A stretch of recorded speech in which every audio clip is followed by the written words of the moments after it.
Posted by you/hotflan8325. Hi Stefan, maybe you'll finally listen. And if you're wondering if you can just speed home and stop me from doing this and leaving, it's too late. I'm sending you this after I've already loaded everything into the car and left. Don't worry, I spoke with our landlords and took my name off the lease. I've set up a direct deposit for next month's rent. After that, you're on your own, buddy. I guess you're wondering why. I'm guessing you'll act like you're completely blindsided, right? Because you've done absolutely nothing wrong, and you're a great husband and father-to-be, aren't you? Well, buddy, let me break it down for you in a language you understand. I, 29F, have been married to my husband, 35M, for 5 years, and we've been together for nearly 10. On paper, everything seemed fine, but in reality, our marriage has been anything but, and I've reached my breaking point. From the beginning, my mother-in-law has been a nightmare. She made everything about her from day one. At our wedding, she wore white, claiming it was a family tradition. It wasn't. She constantly criticizes me, from my cooking to my appearance. I'll never forget the time she called me fat at a family gathering, right in front of everyone. And what did my husband do? Nothing, not a single word to defend me. It didn't stop there. She has accidentally destroyed my belongings, including my grandmother's necklace, which she threw out because it looked like cheap costume jewelry. She's gone out of her way to make me feel small and unwelcome in my own home. But every time I tried to talk to my husband about it, he'd brush it off, saying I was overreacting or being too emotional. And then there's my husband. He's always on Reddit, constantly giving strangers relationship advice, which is laughable considering how he treats me. He spends more time rating women's boobs on Reddit than talking to me. Literally, and just so you know, the last pair he rated weren't a 4 out of 10, they were a 10 out of 10. Yeah, he's got plenty of time to do that but can't be bothered to remember anything about my life. He'll forget my birthday, our anniversary, even simple things like what I'm working on or what's important to me, but he has a perfect memory for his work schedule and things that matter to him. When we fight, he becomes incredibly hostile and always throws in a sarcastic buddy at the end of his sentences, like I'm some acquaintance he can barely tolerate. And he never cleans. The house, the dishes, laundry, you name it, it's all on me. It's like he thinks being an adult is optional, as long as he's got his job and his Reddit account. The final straw came a few weeks ago. I'm 5 months pregnant with our first child, a daughter. My mother-in-law started making comments about how she'll have to whip the girl into shape and how she'll raise her to be tough because I'm too soft. When I told my husband that I didn't want his mother to have too much influence on our daughter, especially with the way she treats me, he just laughed it off, saying his mother means well and that I was overthinking it. But the moment that truly broke me was when we were talking about future childcare, and my husband suggested that his mother should watch our daughter while we work. I told him I wasn't comfortable with that, especially considering how his mother treats me, and he snapped. He called me paranoid and said I should get over it because his mother was going to be a big part of our daughter's life whether I liked it or not. This is the same woman who believes corporal punishment is okay. I've seen her hit my husband's nephew for the smallest things, and no one does anything about it. It's like they're all living in some kind of cult, and I'm finally waking up to the reality of what's going on.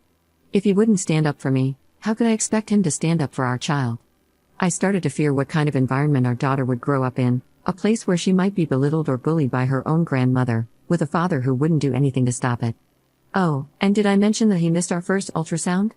His mother needed him to help her with something urgent. It turned out to be fixing her Wi-Fi. Wi-Fi? He chose that over seeing our daughter for the first time. That told me everything I needed to know about where I stand in his life. So, I packed up and left. I'm done living like this. Oh, and in case you're wondering, I've already contacted a lawyer. You can't scare me into complying anymore because I have all those texts. You know exactly which ones I'm talking about. So, Stefan, I wish you all the best in your future marriage, with your mother and the women of Reddit whose boobs you don't even deserve. Update 2 days later. Some people on Reddit have been pretending to know me and spreading false claims.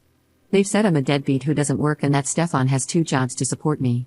They even fabricated a story about a neighbor, who supposedly is a good friend of ours, saying I've been sleeping around and moving in with the guys I supposedly had affairs with. None of this is true. We don't live in South Carolina or the UK, and we're not friends with any of our neighbors. I have never cheated on Stefan, and I work and make slightly more than him, just $1 an hour difference. I suspect these claims might be from trolls brigading or Stefan's friends trying to make me regret posting about this. I am safe and staying with family, which is all I'm going to say for now. I'm working with my lawyer to ensure our safety, and that's all I can disclose at this time. For women who find themselves in my situation and are dealing with a lease, consult with a pro bono lawyer who specializes in rental rights. That's what I did. They can give you advice specific to your country or region. In my case, I was able to move out because Stefan and I had both signed a lease contract and had completed the minimum rental period. After my free consultation, I worked with my landlords, who are a lovely older couple, to arrange my departure. So don't be scared. You can be scared, but there are things you can do to protect yourself. Also, make sure to run a credit check on yourself. I did, and it's another issue I'm addressing. As for recent developments, there hasn't been much new. Stefan is clearly desperate. He and my mother-in-law have both had meltdowns and launched separate smear campaigns. My mother-in-law has spread false claims, including that I'm an unfit mother and that I've been abandoning my responsibilities. I don't plan to answer these claims publicly. I'm collecting all evidence I have, especially since she has nothing to back up her accusations, but I have everything to back up mine. So, no, Stefan, this is not going to be a he said she said situation. He deleted his Reddit account, claiming it was because one person found him.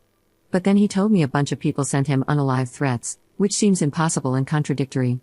He did send his friends to my post, and I think they sent me some unsavory DMs and comments, allegedly. When I tried to talk to Stefan, he always made me feel like I was going crazy. Whenever I raised concerns or expressed feelings, he would dismiss them, belittle my emotions, and make me second-guess myself. For instance, I'd come home to find that he had invited people over without informing me in advance.